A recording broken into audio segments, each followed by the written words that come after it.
The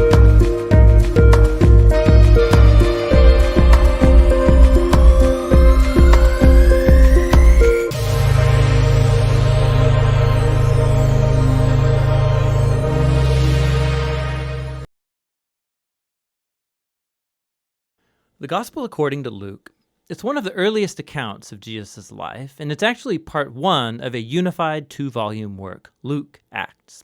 If you compare the opening lines of both of these books, it's clear that they come from the same author, and there are internal clues in the book of Acts, as well as an early tradition that identifies the author as Luke, the traveling companion and co-worker of Paul the Apostle, who we know was also a doctor. Luke opens his work with a preface telling us how and why he wrote this book. He acknowledges that there's many other fine accounts of Jesus' life out there, but he wanted to go back to the eyewitness traditions of as many early disciples as he could, in order to produce what he calls an orderly account about the things that have been fulfilled among us. Now that word fulfilled shows us why Luke wrote this account. For him, the story of Jesus isn't just ancient history. He wants to show how it's the fulfillment of the long covenant story of God and Israel, and bigger than that, of the story of God in the whole world. The book's design is fairly clear. There's a long introduction that sets up the stories of John the Baptist and Jesus. Then in chapters 3 to 9, Luke presents a robust portrait of Jesus and his mission in his home region of Galilee. After that, the large midsection of the book is Jesus' long journey to Jerusalem, which leads to the story's climax, Jesus' final week in Jerusalem leading up to his death and resurrection, which then leads on into the book of Acts. In this video, we're just going to focus on the first half of Luke's gospel. The extended introduction tells in parallel the birth stories of John the Baptist and Jesus. So you have this elderly priestly couple, Zechariah and Elizabeth, and then this young unmarried woman, Mary and Joseph. They both receive an unlikely divine promise that they're going to have a son. Both promises are fulfilled then, as John and then Jesus are born, and both parents sing poems of celebration. Now these poetic songs, they're filled with echoes from the Old Testament, Psalms and prophets, showing how these children will fulfill God's ancient promises. But these poems also preview each child's role in the story to follow.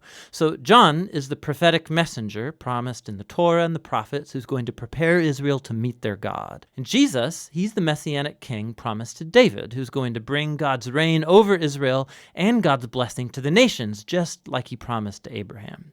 After this, Mary brings Jesus to the Jerusalem temple for his dedication, and two elderly prophets, Anna and Simeon, they see Jesus and they recognize who he is. And Simeon sings his own song, a poem inspired by the prophet Isaiah. He says, "This child is God's salvation for Israel, and he will become a light to the nations." So with all this anticipation, the story moves forward into the next main section, where Luke presents Jesus and his mission. He sets the stage with John's renewal movement at the Jordan River, where he's calling a new, repentant, recommitted Israel into existence through baptism. He's preparing for the arrival of God's kingdom. And then Jesus appears as the leader of this new Israel, and he's marked out by the Spirit and the voice of God from heaven. He is the beloved Son of God.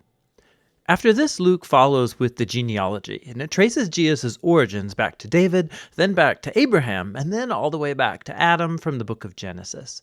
Luke's claiming here that Jesus is the messianic king of Israel who will bring God's blessing, but not only to Israel, the family of Abraham. He is here for all the sons of Adam, for all humanity. After this, Luke has strategically placed the story of Jesus going to his hometown Nazareth, where he launches his public mission. At a synagogue gathering, Jesus stands up and he reads from the scroll of Isaiah, saying, "The Spirit of the Lord is upon me, to preach good news to the poor and freedom for the prisoners, new sight for the blind and freedom for the oppressed." Now, along with the other Gospels, Jesus is presented here, he's the Messianic King bringing the good news of God's kingdom. But what Luke uniquely highlights are the social implications of Jesus' mission. So he brings freedom. The Greek word is aphesis. It literally means release, and it refers to the ancient Jewish practice of the year of Jubilee described in Leviticus 25. It's when all Israelite slaves were released, when people's debts were canceled, when land that was sold is returned back to families. It's all a symbolic reenactment of God's liberating justice and mercy. And then Jesus says that this good news of release is specifically for the poor. Now, in the Old Testament, the poor, or in Hebrew, ani, it's a much broader category than just people who don't have very much money. It refers also to people of low social status in their culture, like people with disabilities or women and children and the elderly. It also can include social outsiders, like people of other ethnic groups, or people whose poor life choices have placed them outside acceptable religious circles. And Jesus says that God's kingdom is especially good news for these people. So after this, Luke immediately puts in front of us a large block of stories, showing us what Jesus' good news for the poor looks like. It involves the healing of a bedridden sick woman, or a man who has a skin disease, or someone who's paralyzed.